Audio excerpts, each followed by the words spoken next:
Bonjour à tous, bienvenue sur le plateau de l'AJT, l'autre journal télévisé. J'ai la joie de vous accueillir aujourd'hui pour un plein feu sur la création et la littérature jeunesse, avec Bastien Contraire, auteur-illustrateur, et Guillaume Griffon, éditeur de l'Agrume.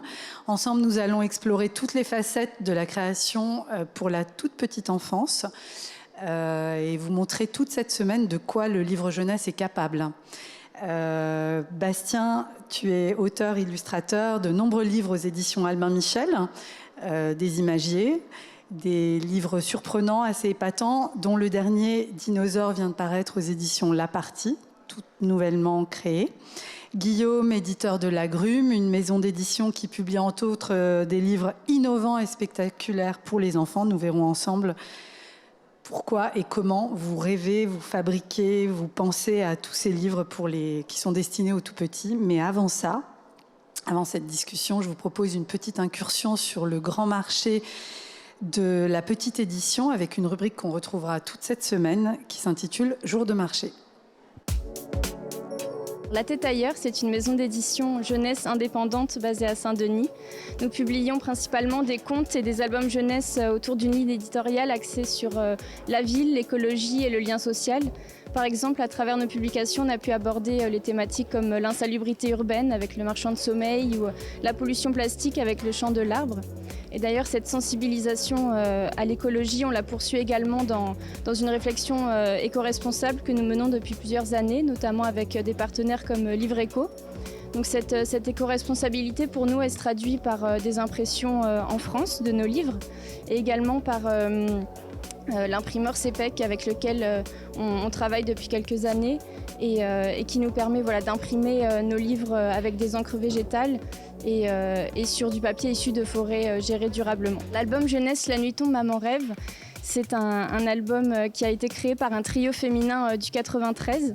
Donc Cécile Dumoutier et Luna Granada qui ont coécrit le texte et l'illustratrice Ève Gentilhomme qui a apporté son univers graphique très coloré et attractif à l'album. Donc c'est l'histoire d'une maman solo et de son petit garçon qui réenchantent leur quotidien. Le petit garçon glisse vers le sommeil et entend les bruits de la maison. Il imagine ce que peut bien faire sa maman pendant que lui il dort. Donc à mesure qu'il entend les bruits de la maison, ce que fait sa maman, l'album glisse entre rêve et réalité et offre un univers très, très onirique et très, très coloré à cette thématique qui est peu traitée en littérature jeunesse. Bastien, tu es donc l'auteur de ce livre à la partie Dinosaure, un nouvel album au grand format. Des livres sur les dinosaures, des documentaires en particulier, il y en a pléthore. Celui-ci a plusieurs originalités, plusieurs singularités, je dirais. À la fois la grammaire graphique que tu proposes dans ce livre, qui est, je dirais, dans la lignée de tes précédents ouvrages qu'on va explorer ensemble, mais aussi sans doute, et ce qui est le plus frappant dès la couverture, c'est les couleurs. Est-ce qu'on n'a jamais vu des dinosaures de cette couleur? Je tiens à montrer quand même quelques pages, mais qu'est-ce que tu dirais de tout ça? En fait, l'histoire de ce livre, j'ai commencé à penser à l'idée de faire un livre sur les dinosaures en lisant beaucoup avec mon fils qui s'est passionné pour ce thème-là. Et du coup, tous les soirs, on lisait un livre sur les dinosaures. Et au bout d'un moment, moi, je me suis un peu lassé de cette lecture, et notamment de l'esthétique générale du livre de dinosaures, avec des dessins hyper réalistes, où on voit chaque poil. Surtout que, les dinosaures, en fait, on ne sait pas vraiment à quoi ressemblait leur peau, etc. Donc, plus on est dans le réalisme, plus on a de chances de se tromper. Et du coup, j'avais envie de faire une espèce de contre-livre des dinosaures avec mes propres choix graphiques, ma propre esthétique, qui est assez différente de celle du livre habituel, on va dire, de dinosaures. Est-ce que tu dirais que dans tes précédents livres, et celui-ci en particulier, une des caractéristiques, c'est de te servir pour sans doute amuser éveiller les enfants, aiguiser leur regard, de te servir d'une comparaison avec des objets du quotidien ou alors des objets, des tailles ou des références, des signes graphiques qui leur sont familiers. Si je pense à cette page-ci où tu compares un tyrannosaure, une dent de tyrannosaure à la taille réelle de ce livre, est-ce que c'est une manière de rapprocher le regard de l'enfant de quelque chose qui lui est tout à fait accessible? Comment est-ce que tu déclines cette manière d'amuser ou d'éveiller la lecture des enfants? C'est vrai que quand j'ai commencé à lire des livres de dinosaures avec mon fils, il avait 3 ans. Et je trouvais qu'il y avait beaucoup de livres qui montraient, qui ne s'adressaient pas exactement à cet âge-là, avec les bonnes références. Enfin, si on dit à un enfant de 3 ans qu'un dinosaure, ça pèse 16 tonnes, il n'a aucune idée de ce que c'est que 16 tonnes. Et donc, du coup, j'avais envie de donner des choses tangibles pour un enfant. Par exemple, là, je me disais, la taille du livre, ça pourrait être la taille de quelque chose. On pourrait avoir une dent de tyrannosaure à l'échelle 1 sur le livre. Et quand je suis allé voir Béatrice Vincent, mon éditrice, pour faire ce livre-là, je lui ai dit, il va faire 31,5 cm de haut, parce que c'est la taille d'une dent de tyrannosaure. Dent de tyrannosaure. Et donc, du coup, on va pouvoir voir vraiment dans ses mains quelle est cette taille-là. Est-ce que tu peux aussi évoquer ta manière de travailler? Je vois qu'il y a quelques images qui ont été diffusées sur notamment cette technique que tu utilises et que tu affectionnes depuis le tout début de tes premiers livres, qui est le pochoir. Alors oui, donc moi je travaille depuis plusieurs livres sur le pochoir. En fait, c'est une technique que j'ai trouvée d'abord en travaillant dans l'auto-édition, en faisant des fanzines. Je faisais les couvertures de mes fanzines au pochoir, parce que c'est une manière de faire des multiples facilement. Et progressivement, alors qu'à l'époque je faisais aussi de la bande dessinée, progressivement j'ai délaissé la bande dessinée pour me consacrer totalement à cette technique qui est très riche, qui est très contraignante, mais du coup moi dont j'apprécie beaucoup les contraintes. Et ça permet aussi de jouer avec la répétition de la même forme, avec la manière dont les couleurs vont se superposer les unes aux autres. Et moi, je m'amuse beaucoup et du coup, j'espère que ça fait quelque chose de ludique aussi pour le lecteur. Alors, c'est ludique, mais il y a aussi quelque chose de l'ordre de quasiment du livre d'art, dans la mesure où tes livres et la proposition que tu adresses à des tout-petits sont totalement différents. Donc, on le disait, des autres documentaires sur les dinosaures. Mais est-ce que la technique, la forme, le soin porté à l'objet livre, tu disais que tu avais auto-édité des livres et des fanzines, mais c'est quelque chose qui guide aussi ton rêve de livre pour les tout-petits. Est-ce que tu conçois le livre totalement de A à Z comme un projet complet? Ah oui, enfin, moi, comme je le disais, donc je viens de l'auto-édition.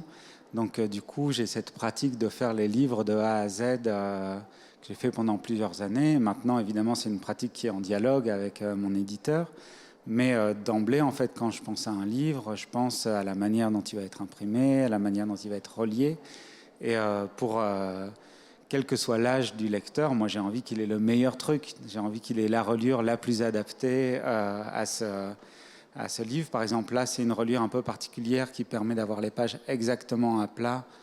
Sur beaucoup des pages, comme il y a beaucoup d'images qui traversent totalement la double page, c'était très bien qu'il n'y ait pas un creux deux doubles. Ça, voilà, entre les doubles.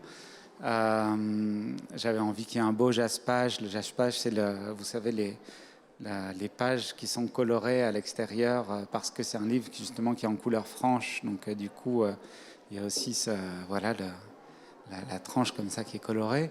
Et pour moi, oui, ça fait totalement partie de...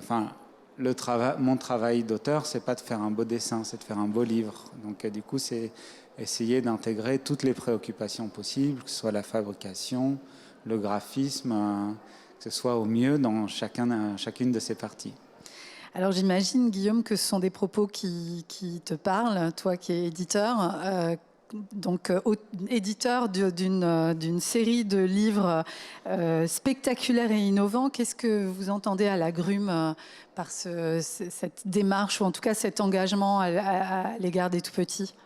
Alors nous, le projet de l'agrume, au départ, c'était de faire des livres qui jouaient avec la forme, avec l'objet livre. Donc Donc ça, c'était vraiment au cœur de notre projet, c'était de ne pas être dans des albums, dans des fabrications classiques, mais plutôt de renouveler des expériences de lecture un petit peu différentes en jouant avec la forme. Donc ça, c'était au cœur du projet, donc et plutôt pour les 3-6, quoi, et assez naturellement, on en est venu à développer une ligne petite enfance. Donc c'est vraiment aujourd'hui un des axes principaux de notre catalogue, parce que c'est des types de livres qui particulièrement où l'aspect livre-objet compte énormément. Donc il y a plein de... Voilà, j'en ai amené un certain nombre.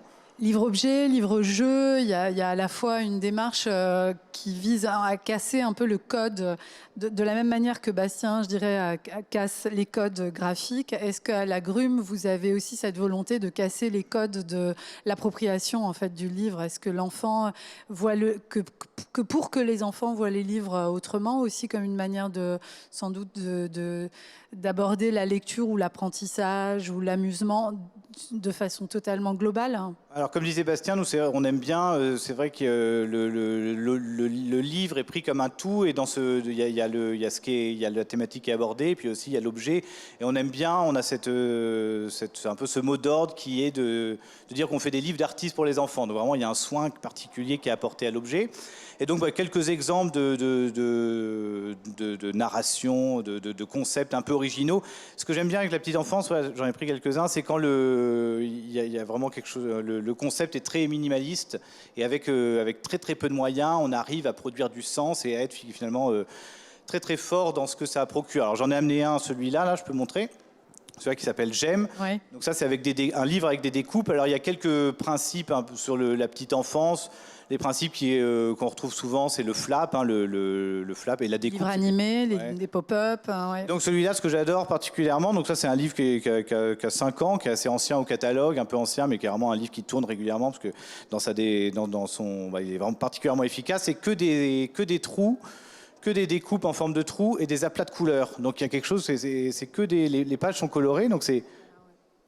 Voilà, et en fait, ça devient figuratif par la superposition, parce que les trous se remplissent de la couleur de la page qui est dessous. Et donc, ça fait une petite énumération, comme ça, j'aime, voilà, les myrtilles. Et puis les myrtilles, ça devient... non, les myrtilles sont là. Les croûtons dans la soupe, etc. Donc là, voilà, j'aime bien quand il y a une économie de moyens et ça devient poétique avec très, très peu de choses. Donc là, il n'y a que des couleurs, et c'est par la superposition qu'on obtient un effet. Dans le même genre, j'avais pris celui-là que je voulais vous montrer, de toutes les couleurs de Liuna Virardi, qui s'inscrivent dans une démarche très Katsumi Komagata, le grand auteur, illustrateur, designer japonais. Et donc là, c'est un petit nuancier autour des couleurs. Donc j'aime bien quand ça aussi, on vient renouveler des sujets un petit peu rebattus. Donc là, j'en avais pris un aussi sur les chiffres, sur les couleurs, sur les animaux. Voilà, les grandes thématiques pour les tout petits, parce que ça les intéresse. Et on vient proposer une approche très graphique et un peu originale. Donc là, ça joue sur les flaps et les découpes. Donc comme voilà, le principe du flap, du rabat et de la découpe. Petit nuancier autour d'une douzaine de couleurs. Et la couleur, elle est représentée par un animal en découpe qui est rempli par la couleur qui est dessous le flap. Et sous le flap, c'est l'environnement dans lequel vit l'animal. Ah, donc là, il y a vraiment on s'amuse, c'est poétique. Donc, effectivement, il y a un côté livre animé, et l'enfant y participe, un peu interactif. Donc il y a le jeu de soulever le flap. C'est un système qui marche particulièrement bien pour les petits, parce qu'il soulève la petite fenêtre et toujours crée la surprise à chaque fois. Ouais. La découverte de ce qu'il y a dessous. Et comme disait Bastien, on aime bien qu'il y ait une fabrication qui fasse un petit objet très très bien fini. Et j'en ai un autre, j'en avais pris un autre. Là, c'est notre petite série qui marche vraiment bien. On en a fait 3 sur ce principe-là. Donc là, on est plus vraiment original sur la forme, parce que c'est un livre qui joue avec une matière particulière. C'est du scratch et de la feutrine. Avec des objets à positionner à chaque fois. Il y a une zone en feutrine qui est à remplir et qu'on va remplir l'enfant. Donc là, il s'empare de petites pièces sur chaque page, qui vient remplir. Donc là, on remplit le ventre du loup qui est affamé, le ventre est vide. Et à la fin de l'histoire, son ventre est rempli de toutes les pièces que l'enfant a attrapées et a déposées dans le ventre. Voilà quelques exemples de jeux sur la fabrication, quand on font des petits objets originaux, où l'enfant est acteur le plus souvent. Voilà. Merci beaucoup. On va passer à notre rubrique à suivre, qui va être déclinée toute la semaine aussi, avec une autrice d'un premier roman.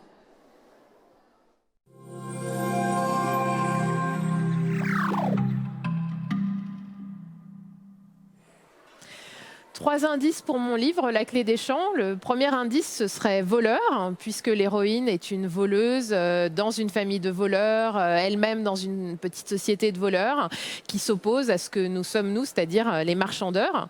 Le deuxième indice, ce serait liberté, puisque comme le titre l'indique, c'est une histoire d'émancipation. L'héroïne doit trouver sa voie. Est-ce qu'elle veut être voleuse? Est-ce qu'elle veut être autre chose? Et le troisième indice, ce serait humour, puisque voilà, il s'agit aussi de faire sourire le lecteur, la lectrice, puisque l'humour aussi est libérateur.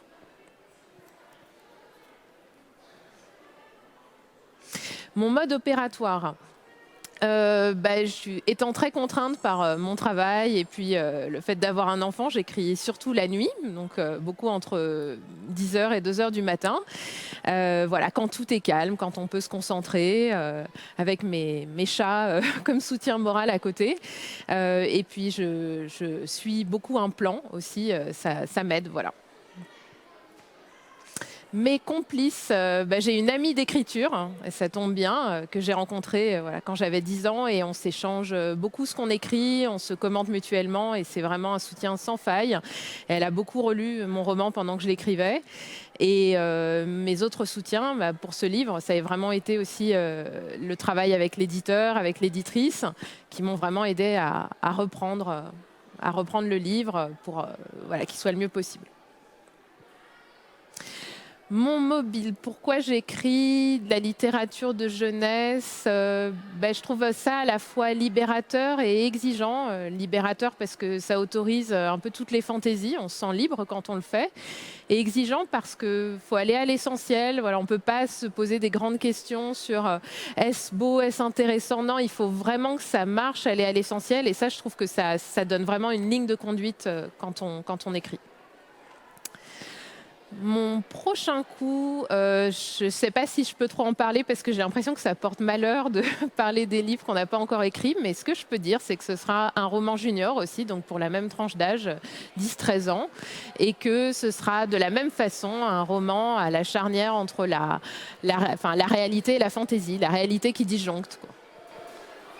Merci beaucoup. Et donc, merci à Guillaume et Bastien d'être venus nous parler des albums et de tout ce que recèlent ces créations pleines de surprises et la manière de les concevoir. Je vous donne rendez-vous demain pour un nouvel agité autour du livre audio pour découvrir ensemble la création et la littérature jeunesse.